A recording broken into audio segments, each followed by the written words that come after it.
All right, and we are live. If you want to start us off, Chris. Hey everyone, it's Chris with Lockjaw Manufacturing. I'm joined by Juan of the Texas Locksmiths Association, your two favorite one Texan and not Texan here. Today, we are joined by Mike, who I'm told is a fantastic automotive locksmith, and he is the guy to be talking to when it comes to the stuff that makes a lot of people run away. There's some money in these cars, and we're going to kind of dig into that and see what he's doing, what he's learning, how he's doing it, and find out some more where he comes from, where he's going, everything. How you doing, Mike? Pretty good, bud. Thanks for having me, man. Absolutely, man. Um, let's start off easy, man. Who are you? Where'd you come from? How long you been in this game? So, my name is Mike Grobowsky. I'm born and raised in Austin, Texas, Central Texas native since the jump. How did I get started in this? Well, the true answer is I like solving puzzles. The real answer is I kept locking my keys in my car or losing my keys. So being 19 years old and digging ditches and swinging hammers and just doing all kinds of odd jobs, I it was a good 2 month stretch where I had to hire a locksmith to come out and make a key to my car. And I'm sitting there going, man, this dude just knocked this key out. I can't remember what kind of car it was, Kia Rio, big piece of shit. Don't know if I can cuss. Sorry. Um, That's fine. any, anyway, yeah, you knock out a key in 15, 20 minutes. And back then it was like $75 for a key or whatever. And the wheels in my mind just were like, wow, this right here, this is something right here.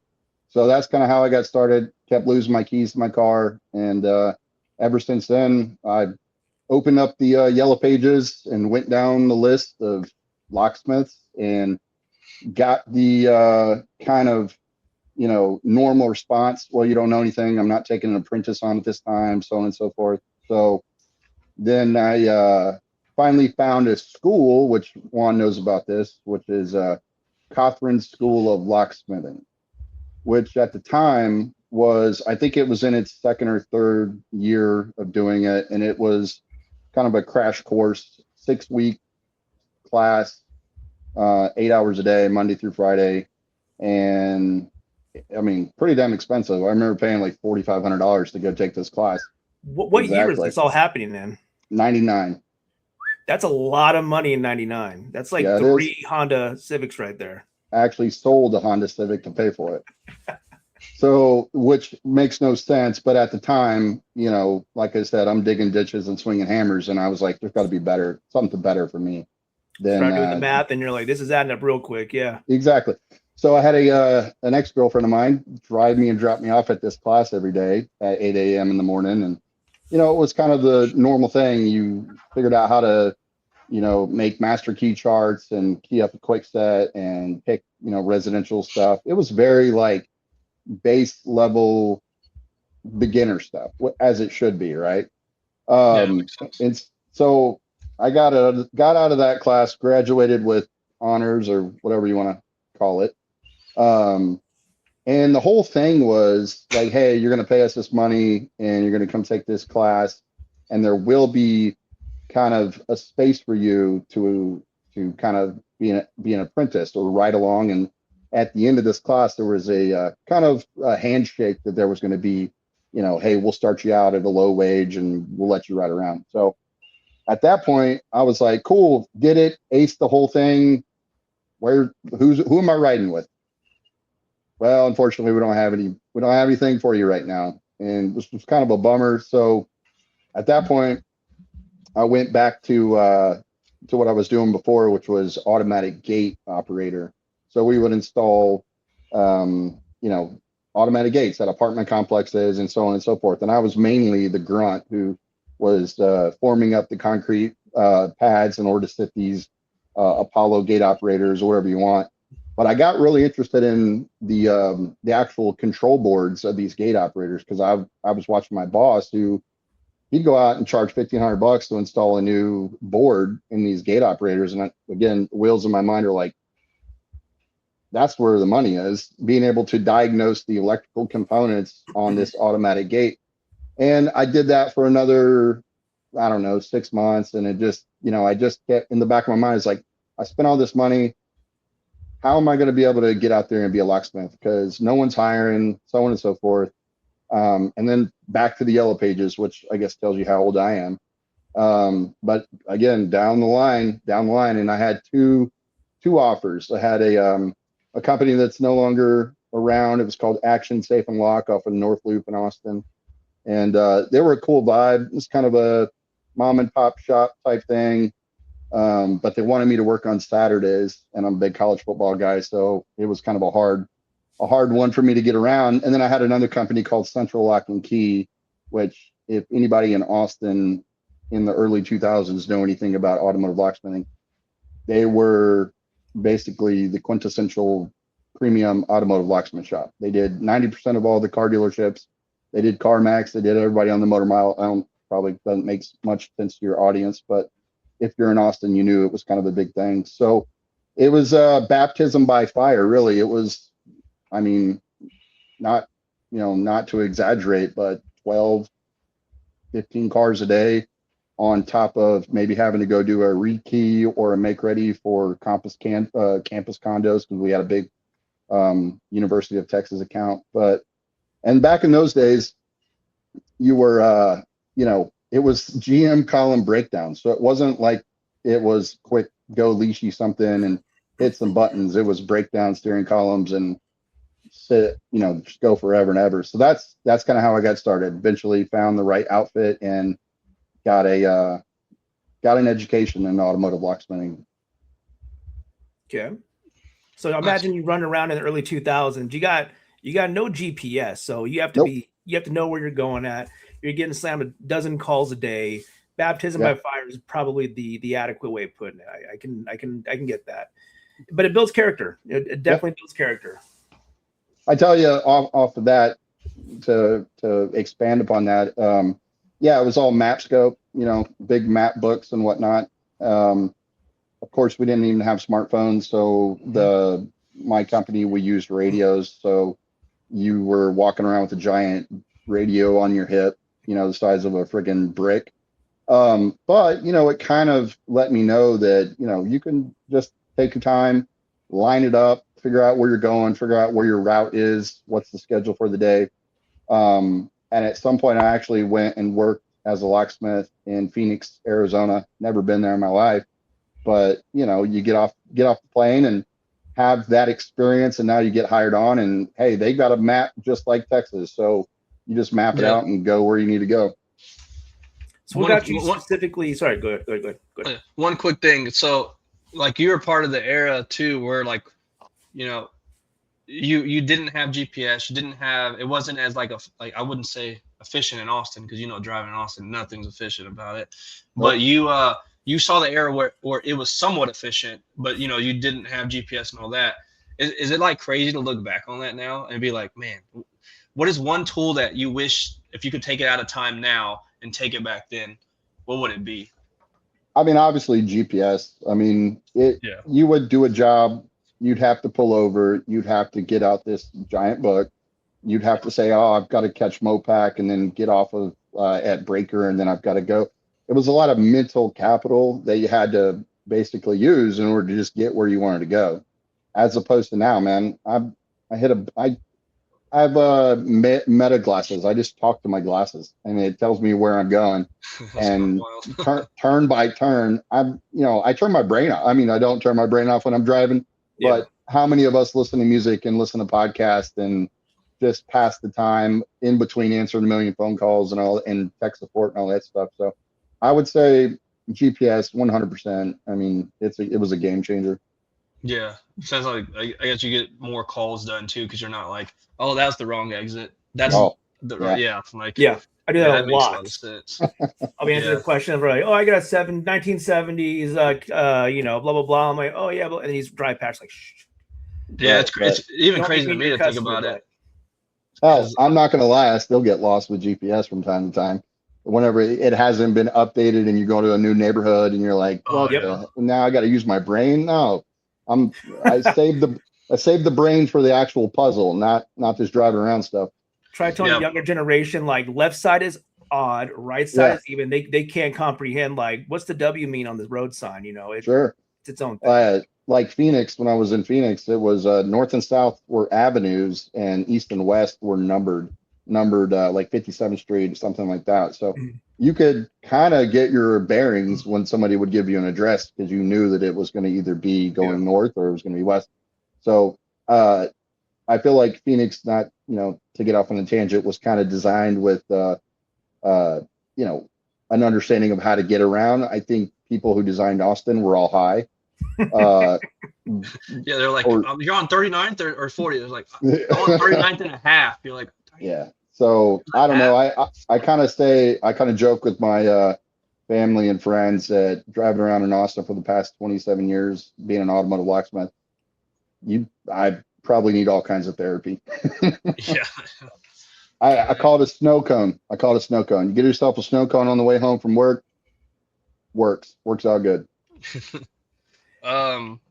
So we got your background. We kind of know where you started.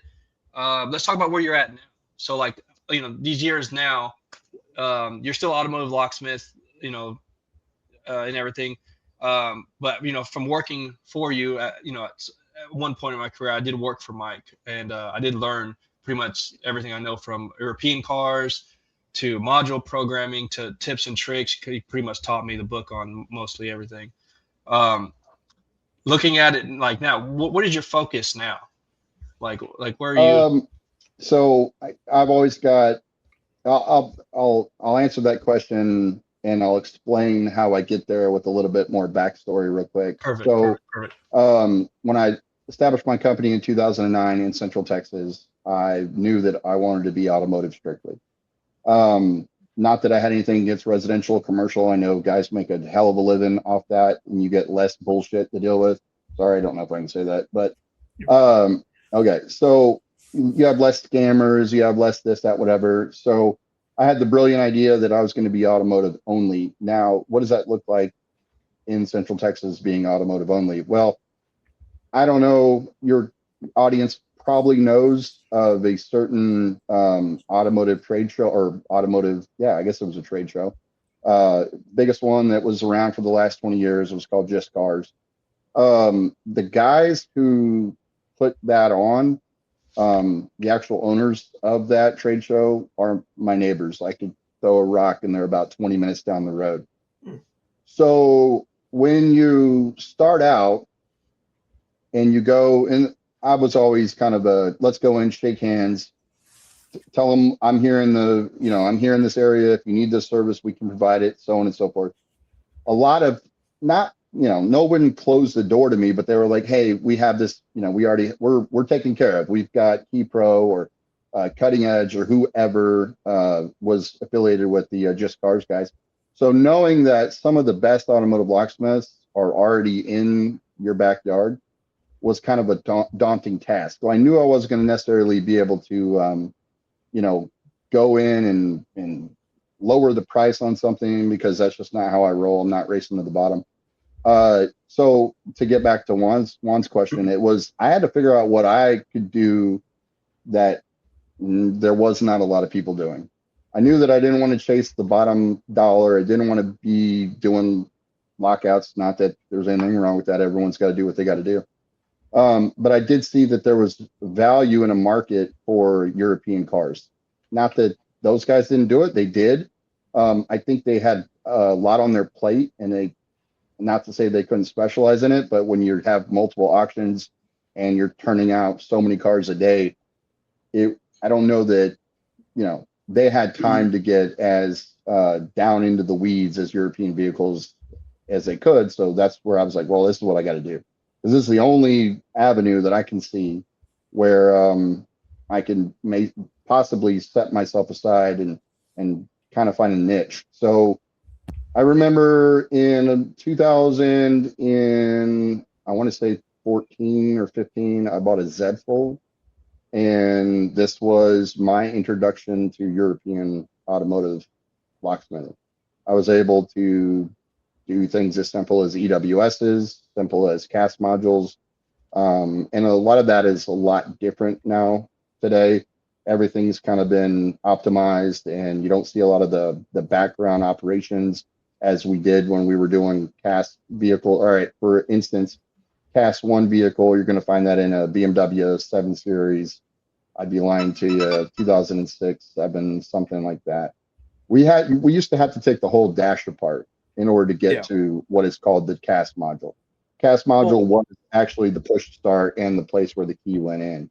So when it comes to technical differences, I don't do European vehicles, so this is going to be a two-part thing. I get to learn and I also get to interview, which is really cool. So I may be a bit of a neophyte when I ask these kind of like seemingly dumb questions, but like when it comes to the technical differences, I know about, just about most of programming. You plug in, you access, timer, whatever. So what's the biggest technical differences when programming and cutting keys and stuff for vehicles like European vehicles versus American or Asian makes and anything else that's imported?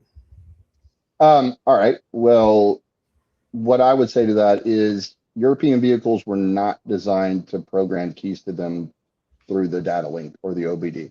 Mm-hmm. Okay. So the background protocols for domestic vehicles, Chevys and Dodges and Fords, those systems are designed to be able to program keys through the OBD port. Now, nothing I'm saying here is like 100%. There are all different variations of certain things, but for the most part, if you have a European vehicle like a BMW, say for instance EWS3, BMW would have those target identifiers or those key tracks on file for that EWS. They would issue a key by VIN, and then you would simply just walk up to that vehicle, put it in the switch, and turn to the on position. And that was marrying the key to the vehicle. There was no secondary press buttons on a computer or something like that. So the biggest difference between European and domestic stuff is the fact that they design their systems so that you could not program keys via OBD on the early stuff. There are certain, Volkswagens, Micronis stuff, 2008, 7, 6, stuff like that you can access those security protocols through OBD and program a key. It's not fun. You sit there for a minute. There's going to be a time delay on it, but you can definitely get it through that way. But yeah, I would say that's probably the biggest difference. Going from a Chevy that's a 12-minute wait, a Ford that used to be a 10-minute wait until they figured out how to backdoor that situation. Mopar products that were almost instantaneous. Asian vehicles that were instantaneous. Europeans, I think they had maybe a bigger issue with car thefts in the 90s and the early 2000s than we did, probably by volume, or because obviously the United States is going to be a bigger area than like Britain or something, but per capita they were having issues, and so they had to make security systems that were a little bit more advanced than anybody else. And I've always said Europe has pretty much been about 5 years ahead of us when it comes to their security protocols on automotive. We take note, just with the new stuff, you've got a lot of Mopar vehicles that now, if you have an all keys lost situation, you're replacing the radio frequency antenna or the RF hub. Because they lock down that processor and it doesn't allow you to send the target identifier, the transponder, to that radio frequency hub in order to program a key. So now you're replacing modules, which Europe's been doing that forever.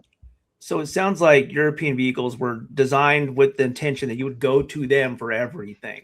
They didn't say, well, if you get the service at a look, they don't care. They only said, because I know enough to be able to say, hey, you don't program the key to the car, you program the car to the key. You're dropping files into it. You're assigning that key to the car. I mean, vice versa. You're assigning the car to the key. You're not just going to plug it into it. So they don't care. They're like, hey, our industry is an afterthought. They expect you to take your high-end vehicle, take your high-end Audi, walk into the dealership and say, hey, we have a relationship. It's me. I bought my car here. I need a key. They say, here you are, Mr. Smith. Here's your key. You're rich or fancy. There you go. Back to your car. Have a good day.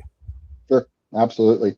And I mean, we still see a lot of that today. Do I get calls for 2026 Audis? No. It's cars under warranty. It's going back to the dealership. Do we, however, see the 2016s and 17s and 19s Audis? Yeah, because those have been on they've been out there in the world. And I always kind of have a funny running joke. I say, hey, you couldn't afford the first 100,000 miles of a European vehicle, you don't want to afford the second 100,000 miles of a European vehicle. I like that one. Yeah, Yeah. We have a large Russian community up here in the Northwest, and they absolutely love their BMWs and Mercedes, and they go to the auctions like all over Montana, Idaho, Washington, and they kind of like get those cars, and we get those calls, and it's like they exclusively want these 200,000, 300,000, Mercedes mileage, and they love them. They absolutely love them. It's not cheap. Nope. But I mean, I own a BMW. I have a 2009 5 Series, and I mean 85 miles an hour. It's like floating on a magic carpet. I mean, they knew how to make a car. I mean, it still leaks oil like all BMWs do, but it just kind of is what it is. Yeah, my GTI is like that. It just like glides, and like after being in so many working on them, I was just like, I like this car. Yeah, like these cars are cool. Like something about them is just like it's a driver's car. But the maintenance on them on all of the European cars are pretty intense. So. I own 2 Mercedes Sprinters, and maintenance. I mean, it's an added cost, but to me, it's worth it. So. Yeah. Your Sprinter is really nice. Like it has, just like you could just tell like this is a nice car. Like this is a nice van. It's quality. It's my office. I'm in it for 12 hours a day most of the time. So I'm fortunate to get to where I am currently with my company, and I figured it's the most important. Our service vehicles are the most important tool besides the people that work with us. Besides the people that work with us, service vehicle is the number one tool you got in your whole kit. Yeah, I agree. I'm dealing with a transmission that ate itself on a 2015 all-wheel drive Chevy Express, and it's got 120,000 on it. It's been reliable for 5 years. It's just the cost of business. You have to take it. There's nothing you can do about it. Yep. Yes. So the next thing we're going to ask too. So from when you started, there was very few like programming tools.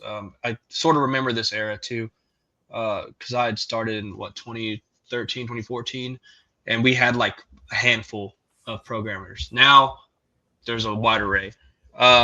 So what are your some of your favorite tools for European cars, and what's one that you're just like, love this tool, it's been good to me, or it's new and you're like, I can see where it's going and I like this tool and like where it's going? All right. Well, to get to your question, let's go back to the beginning of the tools. Yeah. Whenever when I first started my company, I knew I needed to be able to offer as many services as I could in that pertains to making keys to cars. And that's why I went out and bought a hot wire. I don't know if you guys remember what those are. But Keyless Ride, a local shop here in Austin, Texas, who is a distributor, and they sell keys, and they sell to the public, they sell to us locksmiths. They had a laptop-based JBox programmer that came out in 2006, 7, something like that, which was not cheap. It was about $6,000 to own that. And at that time, and we can get into the cost of doing business now as opposed to when I was starting out. If you asked me what did it cost you to be an automotive locksmith or start to be an automotive locksmith, you probably are going to be in that $15,000. This just for tools and the bare necessities. I'm talking you're going to have a programmer that is legit, and you're going to either have a hot wire or you're going to have an advanced MVP. Diagnostic MVP, or what do they call it? TKO as well. When they're like some kind of other one. Yeah, the TKO was first. And then of course you had all your Chinese stuff. Your I can't even remember what they're called anymore. CK100 or something. Oh, I love my CK100. I love that thing.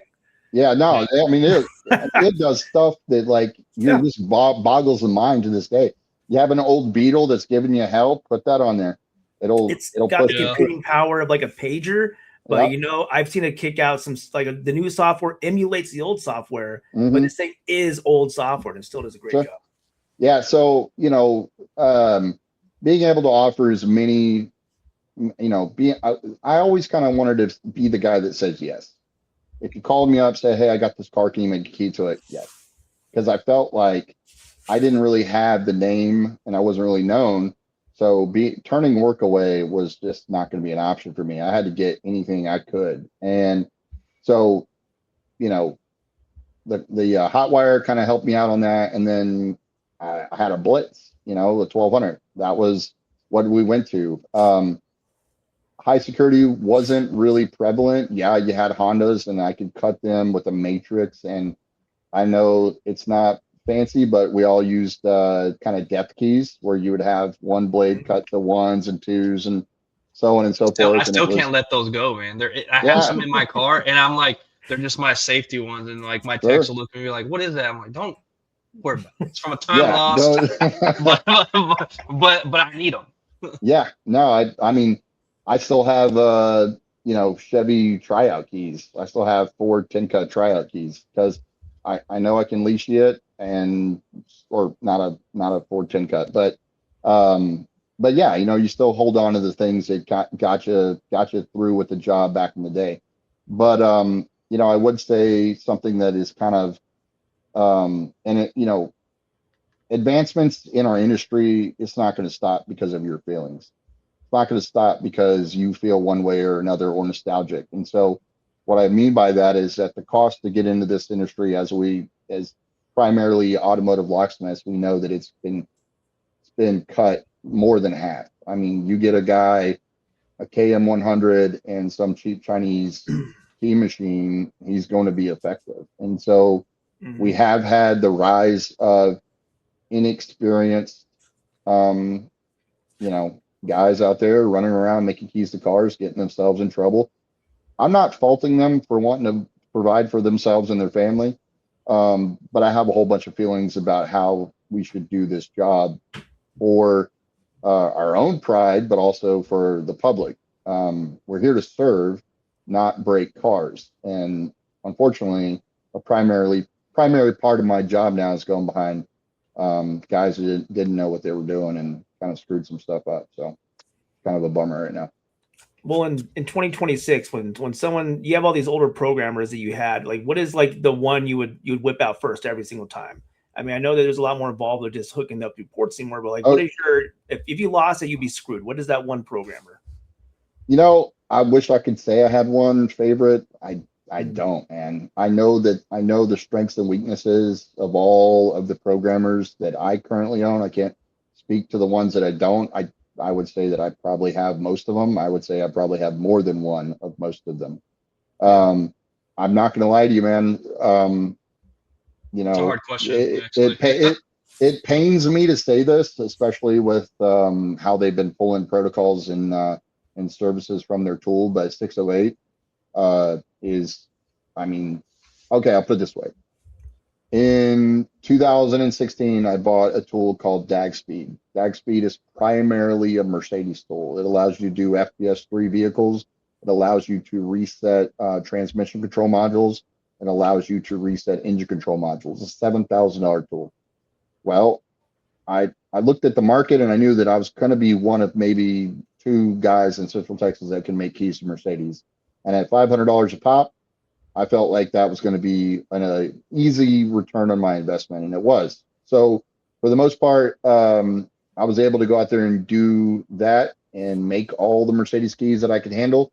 What I'm getting at is the day 608 came out was the day that you could buy a $3,000 tool and do pretty much everything I was doing with the $7,000 tool.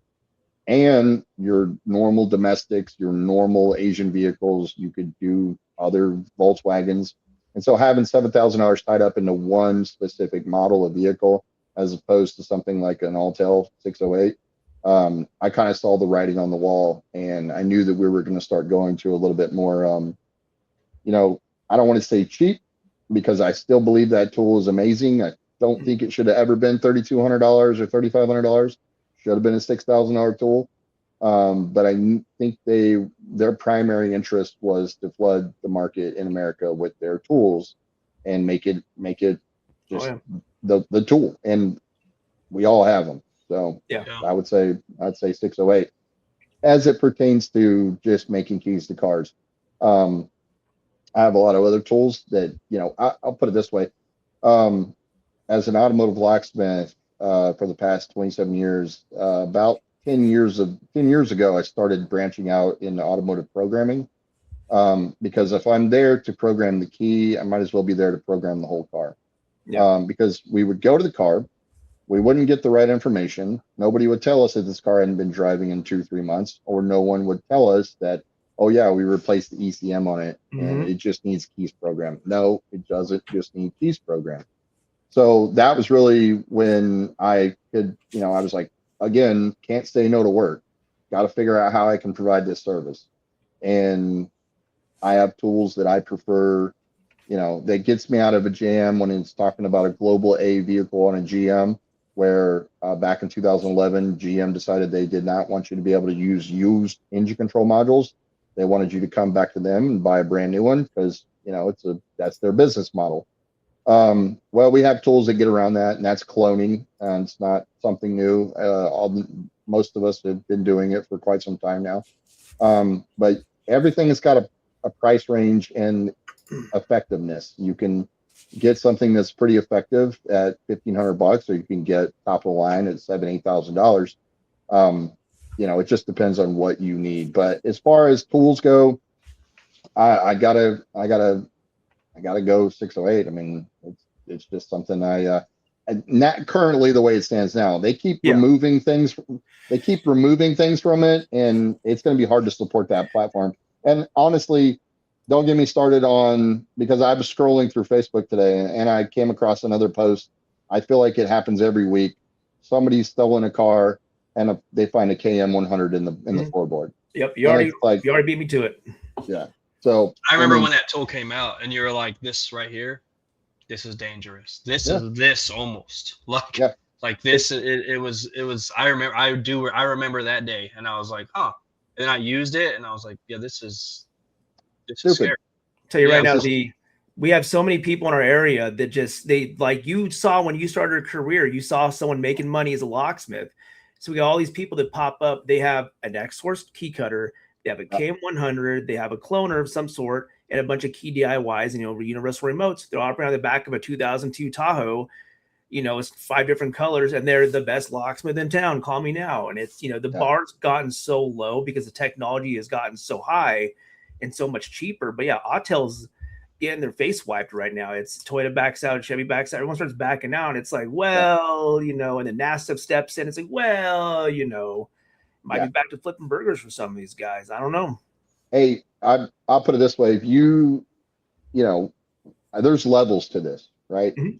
If you're out there to make, I'm not disparaging anybody, but there are the a bucket of chicken and pack of smokes locksmiths. Right? Yeah. They want to get something to eat. They want to get a pack of smokes and a 6-pack and go home. And that's fine. There's people who are trying to build something. They're trying to,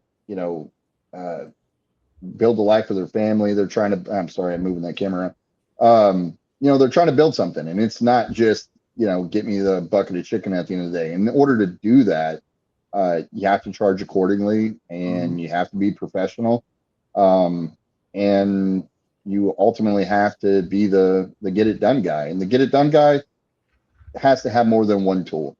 When something starts to, I always tell my techs or any of my buddies who call, if something's fighting you for 15-20 minutes, pivot, go to a different tool, take another look at it in a different way, because more times than not, unplugging something and plugging a different one in can be all of the difference. We've all been there. I've had programmers I've had my G3 just like totally just drop the ball on like a 2015 Ford. I'm like, this is weird.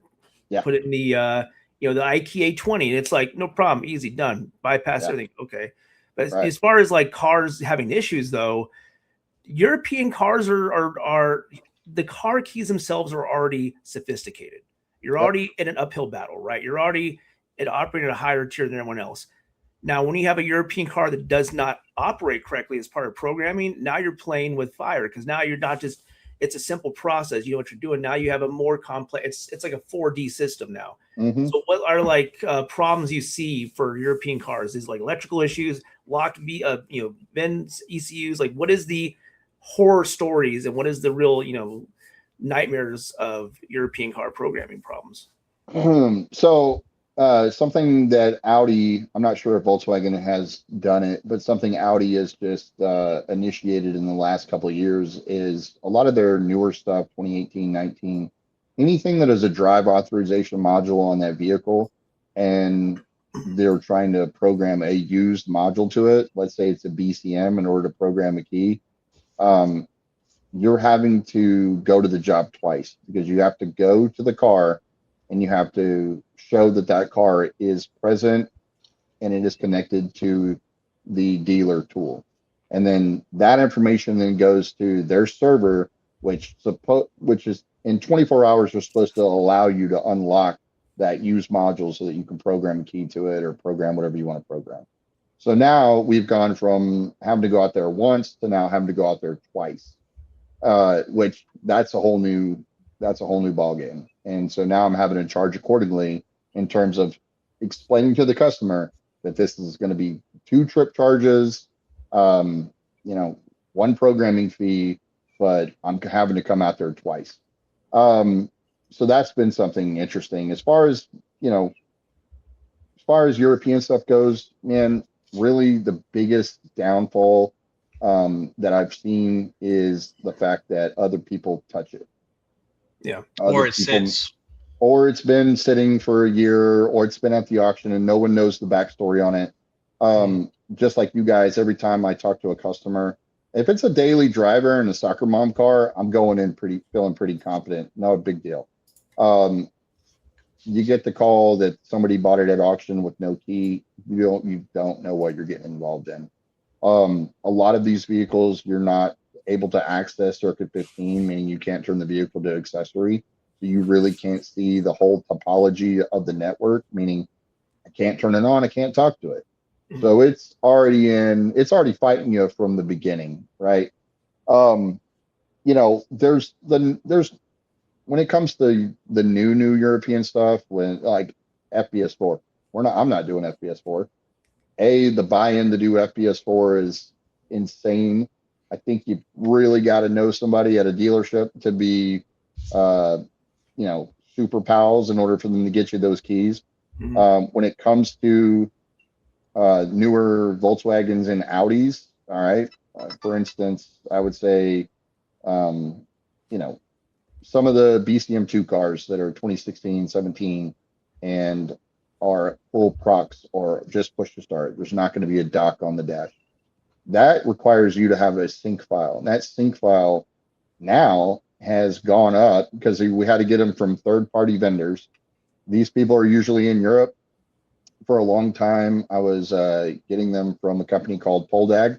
I love their tool. Great company. Not saying that, they're in Europe. And so the time difference, whenever you're like, hey, man, I'm sitting in the car, it's 110 degrees. Like, what are we doing? Yeah. They're sleeping. And so that really wasn't the most effective way to get it done. But for a minute, it was something that we could do and it was affordable. Now synchro information is $300-$400 just to get those files. So now you have to factor in the cost of the key, factor in the cost of going out to the vehicle, factor in the cost of having to pay somebody in Europe and wait around for 2 or 3 days to get this file so that you can program a key. So at some point, I've really just gone to the public customer and said, order the key by VIN from Volkswagen or Audi, or I can go get it on your behalf from Volkswagen. Audi still won't sell me keys. And I'll come out with the dealer tool and I'll program it. And even programming it with the dealer tool on I did a 2023 Atlas the other day. I was there for an hour because of the way these new cars program. I had to do multiple hard resets. And the power probe it too, right? Yeah, on the fuse to get it awake. It's so dumb, man. You constantly having to fight with this thing. And you're like, I have the pre-coded key from the dealer. I have the dealer tool.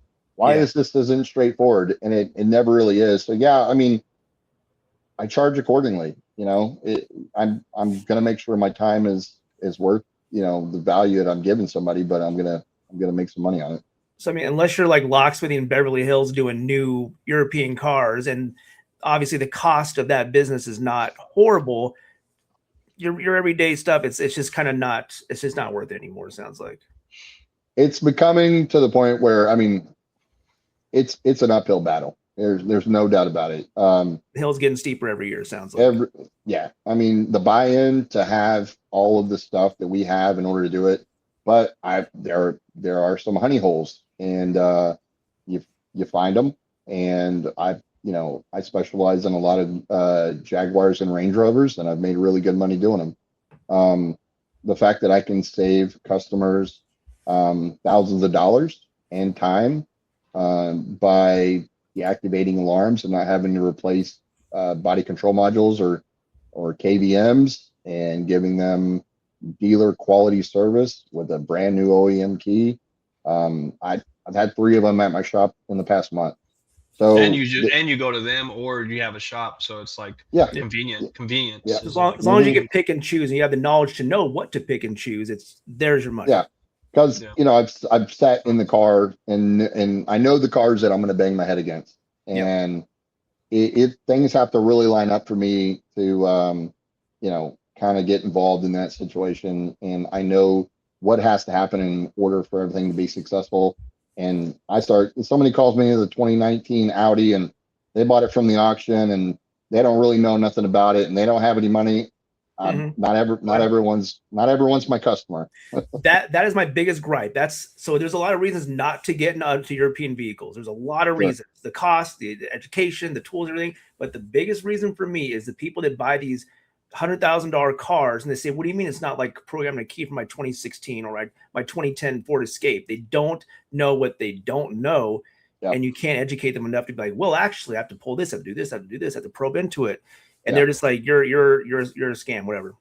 Yeah. Well, in that case, man, I tell them, hey, call around, call everybody in this area, call the dealership, give them your situation, and listen to what they have to tell you.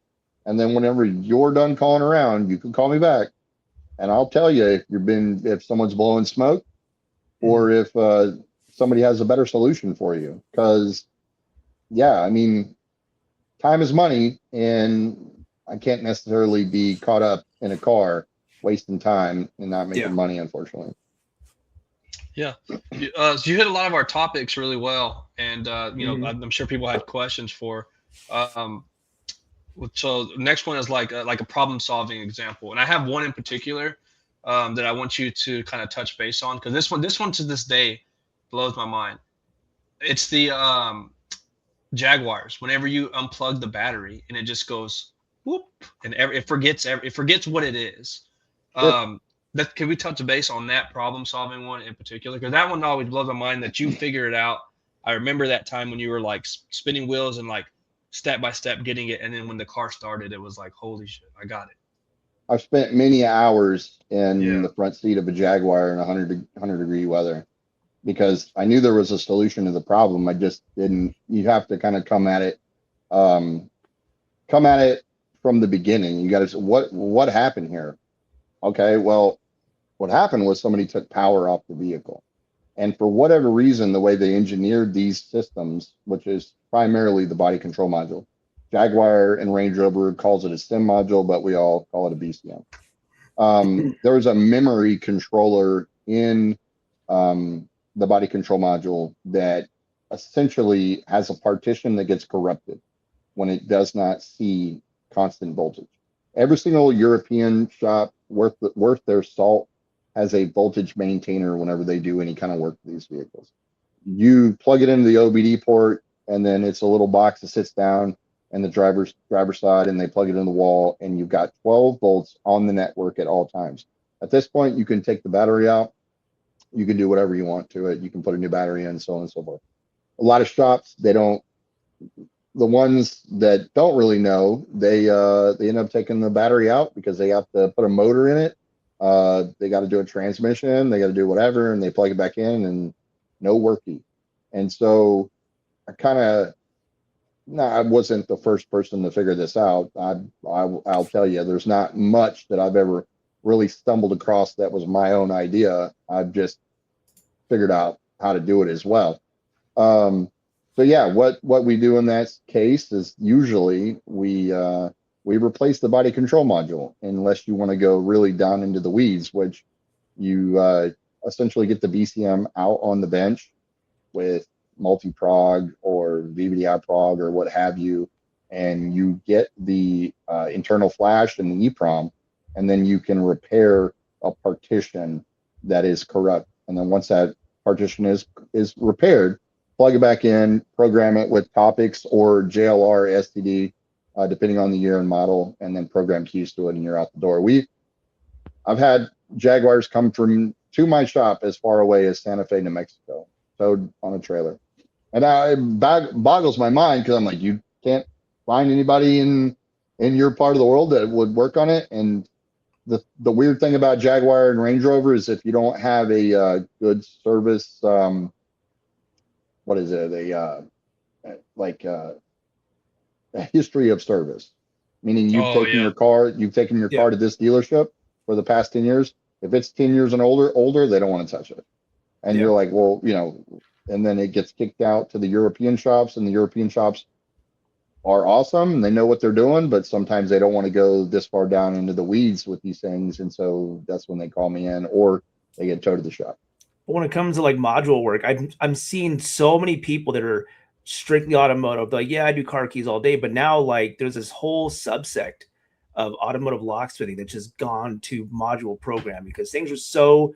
Someone told me one time that like a 2025 Bronco is like basically programming a small spaceship because you have this programmer that needs to connect to this module, that next with this one, everything goes back to a server. There's so much more involved now that's becoming its own entire industry now.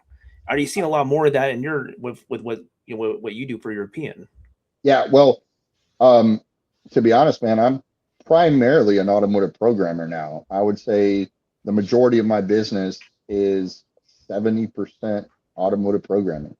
The other 30%, I strictly kind of line up European key makes or, good paying jobs. I'll put it that way. But yeah, like I said, I got tired of going to a car to program the key to find out that something was wrong with the car. And if I'm there to program the key, I might as well figure out how to program the whole car. So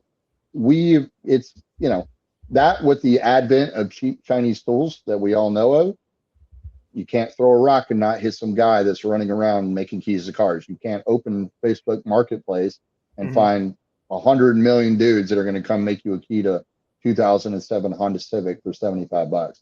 So I had to figure out how to program vehicles. I had to figure out how to program body control modules and PCMs and, calibrate this and do that. And then find the little honey holes that, they kind of get you paid and also save money for the customer, save time for the customer. If, for instance, on a 7G transmission for Mercedes, Mercedes will not sell a shop a valve body, a brand new one, without selling the whole unit. And usually these transmissions are $7,000 to $12,000. All they need is the valve body. Valve body was a problem. So they buy a used one and they don't know that used one already have information written to it because it belonged to a previous vehicle. That was where I was getting to. There's like, I've heard that if you replace like a headlight on a Sprinter, like a new Sprinter, it has to be programmed to the vehicle. I've heard of this goofy stuff, like stuff you would not imagine being an issue anymore. A lot of the newer vehicles, if you go out and look at the headlights, they have barcodes or QR codes on them. And that's a configuration file that has to be synchronized to the vehicle. And I programmed headlights. Yeah, pretty wild. Do we think it's like, as a business, let's say you ran a car, car manufacturer, do you think that's a money-making move, or do you think that's just, hey, our technology has gotten so advanced now, we do this just to kind of make that process more streamlined? Like, are they being greedy or are they being smart? A little bit of both, in my opinion. I mean, ultimately, the CAN network and, the advancements in automotive networking, I'm not going to really be, I couldn't teach a class on it. I couldn't tell you, I'm not the expert on this part of the topic, but it is advanced tenfold in the last 10 years. And a lot of that is due to the processors that are operating these modules. If you go back to, let's say, 2005, 4, 6, you're going to see a lot of, I don't mean to bore anybody, but you're going to see a lot of engine controllers and microprocessors that are running off something called an HT705. This is a processor you're going to see in Saab modules. You're going to see it in EISs for Mercedes. You're going to see it in that scrim module that I was working with on one. Oh yeah, the other day. The scrim, yeah, it was the HT705. So SLK, Mercedes, emo box behind the cluster. So those processors are what limited the vehicle's capabilities in terms of how many jobs does it have to do. Well, we've gone from the HE705 to MC9S12, which was, double the power of that HE705. And now we're getting into BGA processors that are like insanely powerful. And so each module is now given more responsibility. So I'll put it like this. Older BMWs, you had a CAS module. You had a FRM module. You had a body control module. You had different modules that did different things. Well, what they did was they designed a better chip. And then they said, we're going to make one module do all of those responsibilities. So that's when you get an FRM, or that's when you get a FIM module or a BDC module that essentially is doing multiple jobs that 4 modules were doing in the past. So what does that mean? Now the network has to communicate faster. So CAN doesn't normally cut it. So new stuff is like network, like Cat 5, Cat 6, like, I think Tesla doesn't even work on CAN. I'm not an expert in car communication, stuff like that.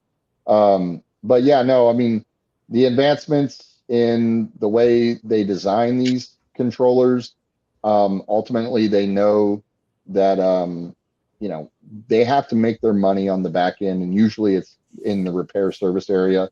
Their margins are so small when it comes to selling a vehicle. So they kind of build in that market basically. We have a lot of dealerships that won't touch cars after 10 years of peer. That includes key creation, everything, because there's just no money in it. It's just that, like you said, the profit margin is so small.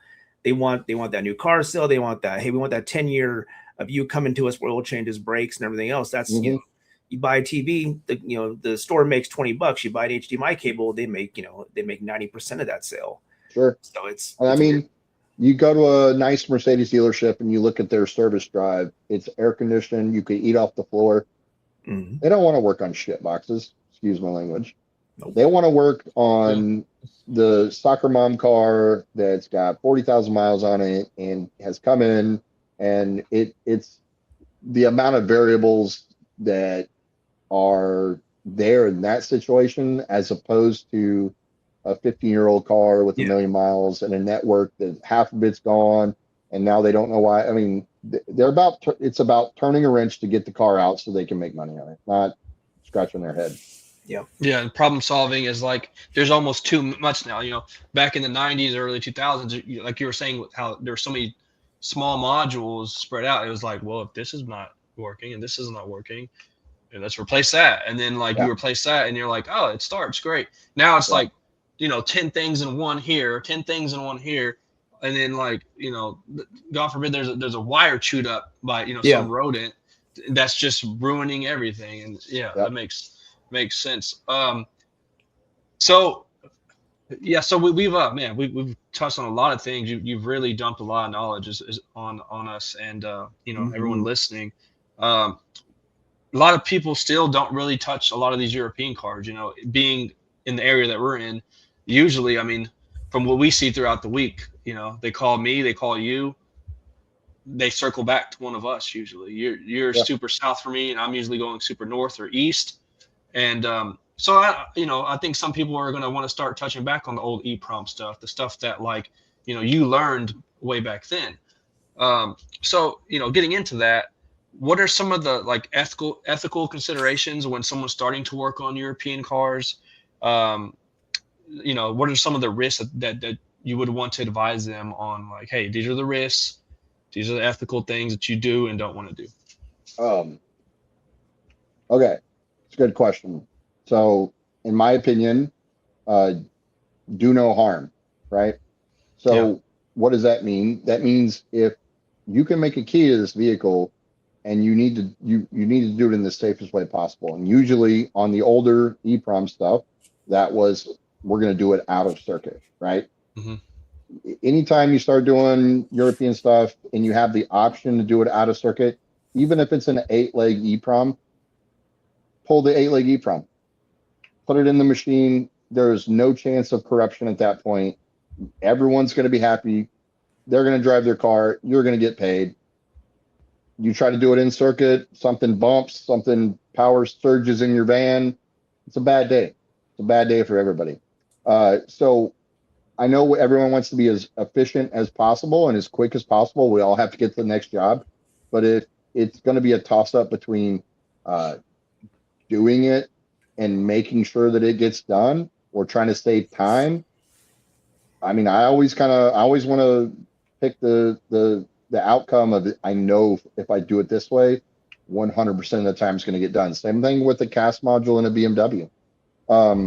If a downgrade is needed for a cast 3 plus ISTAP, and I'm in a sketchy area where I can't get my van to get proper voltage to this thing because I'm not downgrading any BMW without 14.2 going to it. I just not going to happen.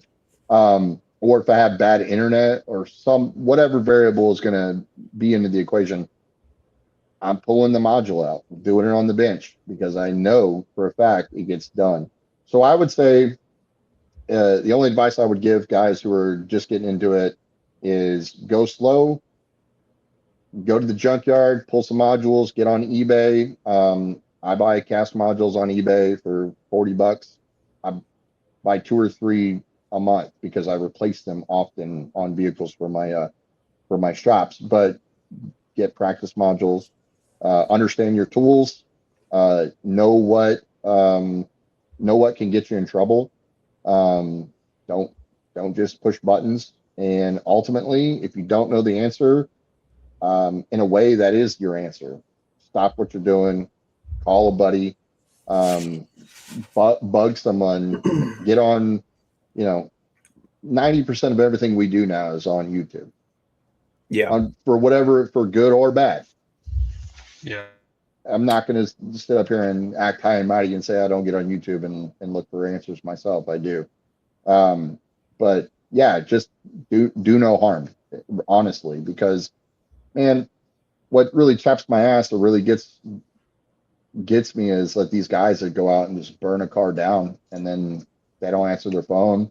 Yeah. And customer can't get a hold of them. And now I'm coming in to clean up the mess. And, yeah, it just, I'm not really thrilled about where our industry is when it comes to that kind of stuff. I can remember one specific instance where when I made a key for some, whatever car, 2015 Dodge Ram or some, whatever car. I remember he's like, yeah, I called some other guy out and I go out there and make the car, I'm going to charge him what, $200, $250, something like that.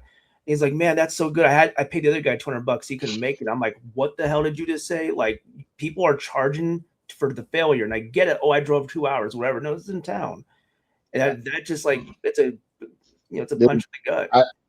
Not sure how it is in your part of the world, but Juan knows what's going on in our part of the world. We are under siege, unfortunately. Well, you guys have licensing requirements, which boggles my mind. Doesn't matter. I know. Yeah, and not to be flippant, but that's a revenue stream for the Texas Department of Public Safety. Yep.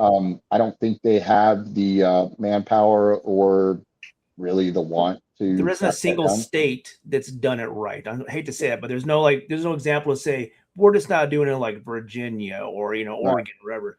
There's states that have complete licensing programs with credit requirements and education, and it means nothing because we all know we live and die by the big G sometimes, and they don't care.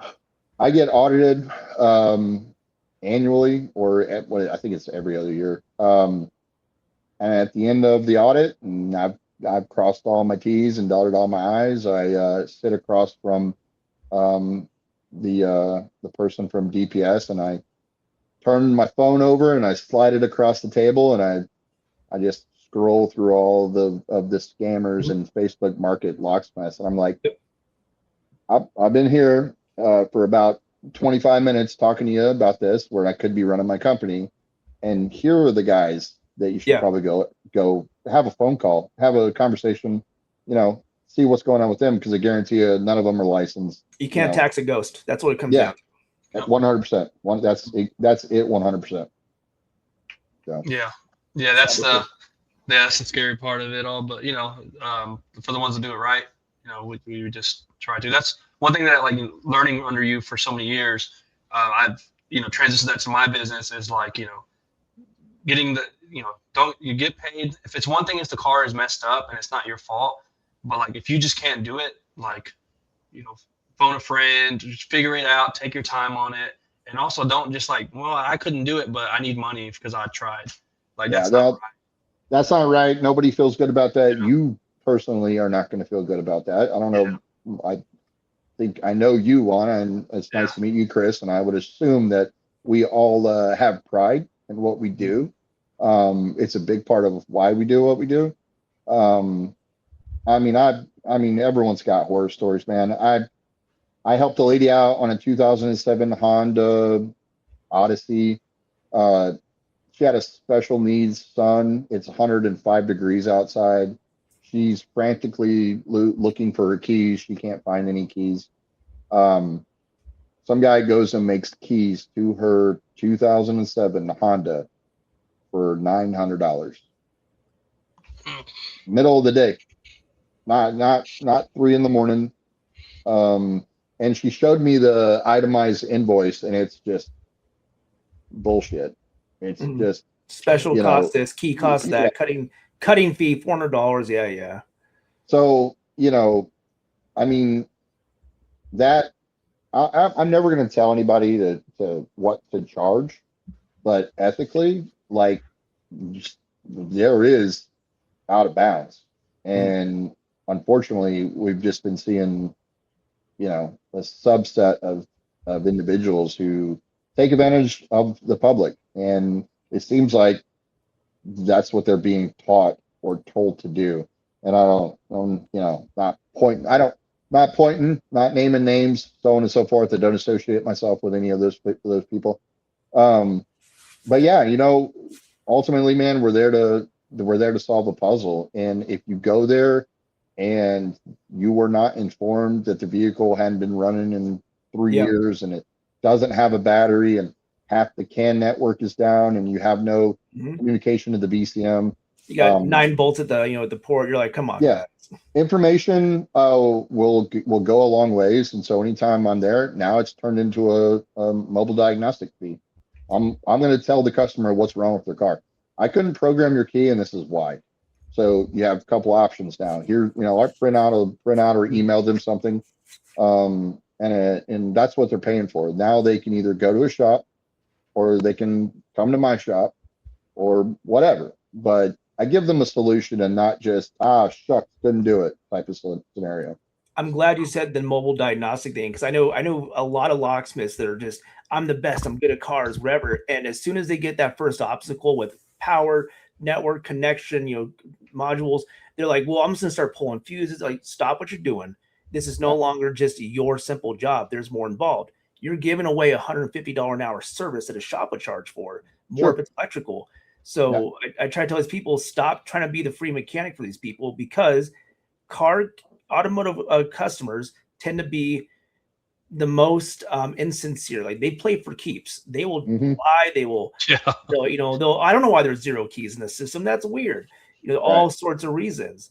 I'm going to throw a bonus question out there, because it's that time of year and I'm getting a lot of information, seeing things pop up. What are your thoughts on NASTA working into these programmers and restricting people, potentially slimming down some of the issues we're having in the industry? What is your take on that, as someone that obviously deals with a lot of cars?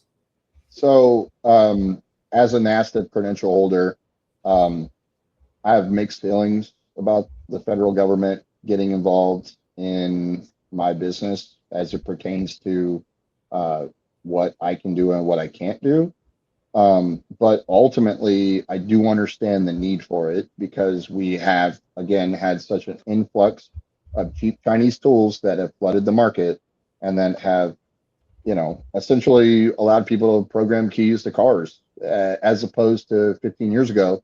You had to prove that you were part of the industry in order to purchase any kind of programming tool.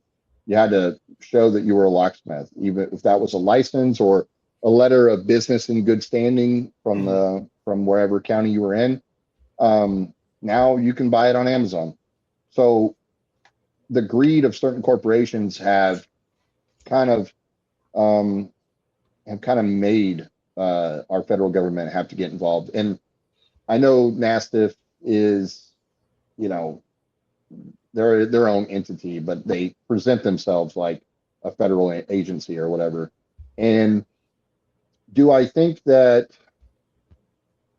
they should be involved in the aftermarket sector? I don't know how they can really implement that correctly. As opposed, like, due to the fact that we were sold a tool, but apparently there's an asterisk now. Yeah, and apparently there's an asterisk because we don't really own the software on that tool. Kind of like your car. You don't really you own the nuts and bolts in the motor, but you don't own the proprietary information in there. That's what they want to tell you. The ones and zeros that operate that CAN network, you don't own that. So what do we do with that? Well, we can all jump on board and cross our T's and dot our I's and get with NASTIF, which I will say this, they have streamlined the working process. The licensing process or to be approved is a nightmare. The annual situation where you have to make sure your insurance is up to date, they will flag your account for anything and everything. I'm doing that literally right now today. Like I get my bond renewed and it's like I jump to the hoops. And, it better not expire before I go do this car and it's 10 degrees outside or something. Yeah. And you just drove to that car. You weren't aware. Maybe they sent you an email, but how many emails do you get? I get too many emails. 5 email accounts on my phone. No, it's wild. So you get out there and you go to put your NASTA credentials in, and sorry, buddy, that now you got to go, jump through all the hoops and figure that whole process out. But I'm on the fence. I've seen the benefit of it. I've seen how it makes me money. Being able to provide services that some people can't. I got nothing to hide. What I mean by that is if this is the rules and the regulations that are going to be put out in front of us in order for us to be able to do our job, then okay, that's what we have to do. But let's make sure everybody's doing it, which we all ultimately know that, they can't really enforce the DPS anyway, can't really enforce everything that they're going for. Let me throw a scenario at you. If let's say the NASIF comes to us this year and they say, hey guys, we're going to create a system where you guys can report bad actors. We'll pull them out for you guys. We're going to create a system where we will give you dealer access. So no more having to go get a YTech subscription, no more having FDRS. It's going to be built into these new next generation programmers. Thorough vetting, it's going to be a living, breathing entity because obviously Locksmiths is a small part of it. They do body shops and all these other things. So NASA is not just for car keys. People sometimes forget that. If they streamline this process and they say, hey, we're going to create this garden of security and availability for the software, I'd be all in for that. If they can, protect us as an industry, I'm all for that. I'll pay 10 grand a freaking, a decade, whatever it is to have the ability to plug and play for new cars. Right. That would be amazing, but unfortunately that's never going to happen. That's the dream right now. So yeah, NASIF, if you're listening, this I'll put it like this. These OEMs they're proud of their software and they don't want a simple situation when it comes to Ford programming. Ford has two different systems you can use. You can use IDS or you can use FJDS. FJDS was meant for the aftermarket sector for the guys in a shop. IDS was meant for the Ford dealer tech. Well, what Ford did was they hid certain protocols in IDS that they don't give you in FJDS. So most of us who are out running around using FJDS would get to a 2009, what was it, a Ford Escape, and we couldn't finish a BCM because there was something called a central lock configuration. It was not in FJDS. You had to get it in the IDS. So even Ford hides some of their stuff. Now let's take, for instance, like Mercedes. If you have the money to buy a Zentry and you pay for their, insane amount of money software, if you get the very basic lowest package, I think it's about $7,000, and you have very limited functionality with that tool. There are certain horror stories that I've heard that if Mercedes sees you logging on to multiple internet provider service addresses, they will flag your account. I've also heard if they see their software on a laptop with other software, say Chinese software, they will flag your account. So you've got OEMs that are that specific about who they grant access to use their software and even where they can use their software. A lot of Zentry, you have to be an approved dealer tech, or there's a word for it. I can't really think of it right now. Yeah, service provider or something like that. Something like you have to have accreditation, right? And so I just, for all the OEMs to sign off on some, system where we all understood that whoever has access to this system, wishful thinking. I think I would love to see that, but unfortunately, man, they're too proud of their stuff. They are very particular on who gets to use it. Yeah, that's we're seeing a lot of that too with even with Ford. I've seen people using mobile internet and their accounts get flagged and they're just like, well, you don't have business class internet, which means land-based internet, and that's kind of freaky, especially with you and I, we both use Starlink and stuff like that, and that's what a lot of these people are, most of us are using, because it's gotta have multiple ways. If the sky's clear, you can see, Starlink is the way to go. If it's cloudy and you have a really nice hotspot, that's great too. But it's crazy how sophisticated it's getting, and it's a cat and mouse game, as you called it in the past. Yeah, it's sensitive, man. The systems are really sensitive, and they want to have as much control as they possibly can. Which, nobody wants the black eye. No, why do we have security gateway modules? Well, because Dodge Mopar got tired of their $90,000 Hellcats being stolen in 60 seconds.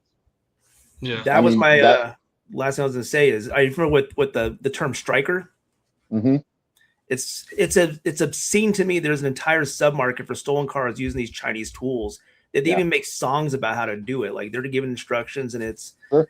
I 10 years ago, I'm like, that's made up. That no one's doing. It's insane.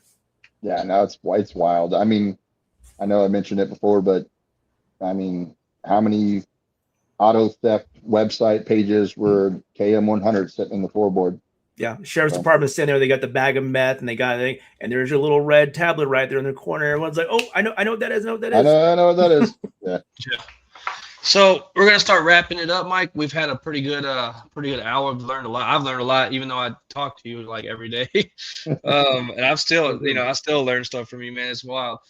We usually, when we interview a locksmith, we always ask them one war story. What's one that really has stuck with you over the years, or in the past, or even recent, that you just think about and you're just like, okay, well, it's just like that, I guess. And whether it's success or successful, horror story. Horror story, okay. Like car horror story, war story, whatever all right, calls it. So this is 2017, 2018, and what was it? Zedful. Zedful had just released the protocol for FIM modules. All right. So before that, nobody was doing FIM modules. This was, FIM started as early as 2013 on some of their BMWs and Mini Coopers. So I had the bright idea of going to attempt to do a FIM module the second day the software was out. Oh. Second day.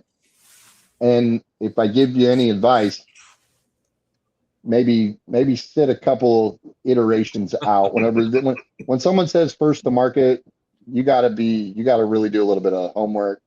You got to be able to know that they really have got that thing locked down, because I've seen people rush software to market, and it ends up breaking cars.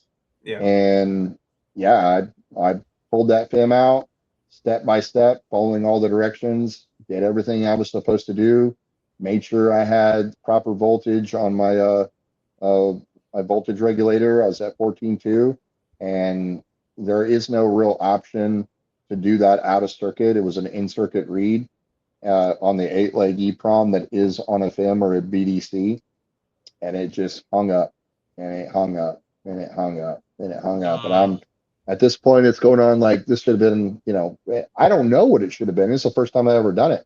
It's not like I've done 100 of them and be like, oh, this should have wrapped up 10 minutes ago. So I'm sitting there 30 minutes into this deal, and it's just not doing anything. And at one point, you got the customer walking around going like, hey, man. And obviously, this was an ad key at a dealership. Oh. So, yeah, they drove to me, right? So, Yeah. This taught me a good lesson. This taught me, don't work on something you can't fix. Because at that point, I didn't have, ISTA-P or any of the, BMW programming softwares that you can have. And now I know how to repair this system. If it happened to me again, which it wouldn't, because I have different ways of doing it, I know how to repair it. But yeah, that was, look at the customer, say, hey man, I am really sorry, but here is my insurance information. I've got a rental car on the way to you right now. I've got a tow truck on the way right now to take this to BMW, and they will be sending me the bill, and I'm going to take care of it for you, because I touched it, I broke it, it's on me. And that was a hard lesson to learn. But it's just like anything, man. You do this long enough, you're going to let the magic smoke out eventually. What did BMW pull your pants down for on that? Just out of curiosity. It went through my insurance company, man. Okay. It didn't come out of pocket. So I didn't even look at the bill. I specifically, when I started getting into this, I got into contact. This might be a good rule of thumb for your guys. Get with your insurance company and say, hey, look, what happens if this situation happens? And they have extra coverage that they can sell you, and it might cost you an extra $50 a month, but they have certain packages, and you tell them like, I interface with these all day long. I can't really account for all the variables that go into this. I was using a tool that was explained to me that this was going to get the job done. It didn't. It failed me.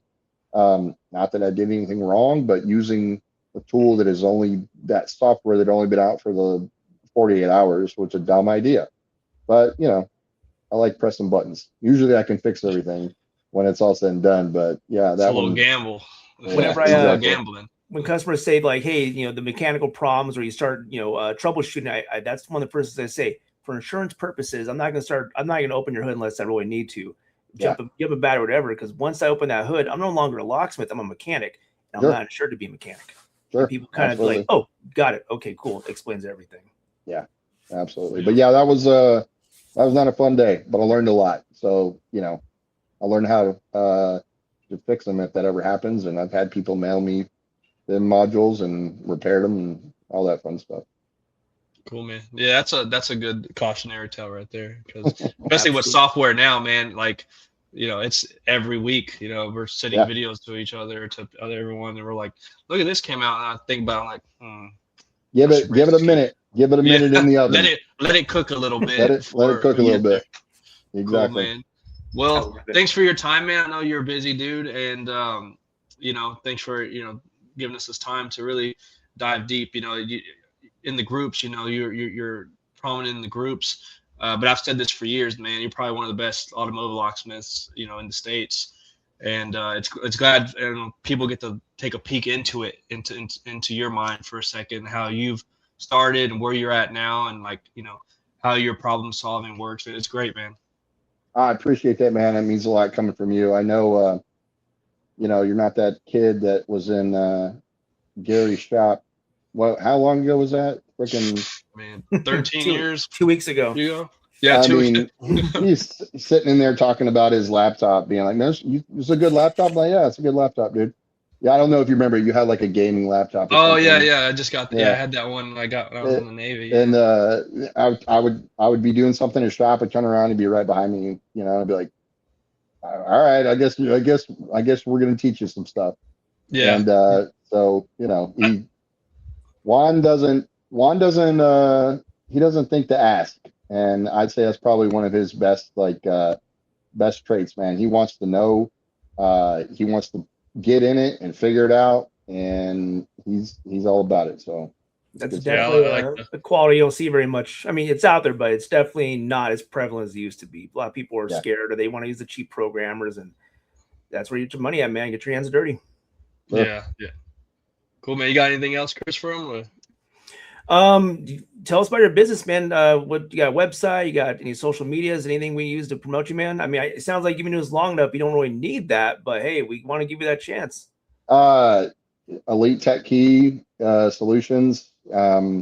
Honestly, man, I'm kind of word of mouth. I'm old school. Don't get me started in the Google stuff. Oh yeah. I can, I'll do jobs for customers and let me give you a review, and I'm like, I appreciate it, go for it, but it's not really necessary. I've kind of might position myself in a way where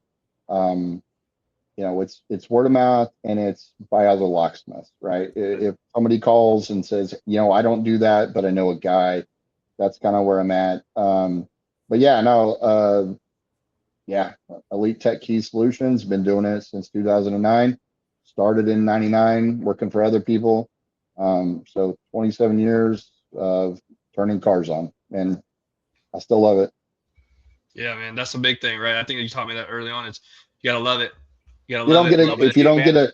I don't care if it's a Ford or if it's a Chevy or whatever. If you don't get a kick out of hearing that engine turn on, go do something else, because that's really that's the best part of our job. Turning the key on and hearing the engine. Or if it's an auction car, you put it back on the trailer. Yeah, right.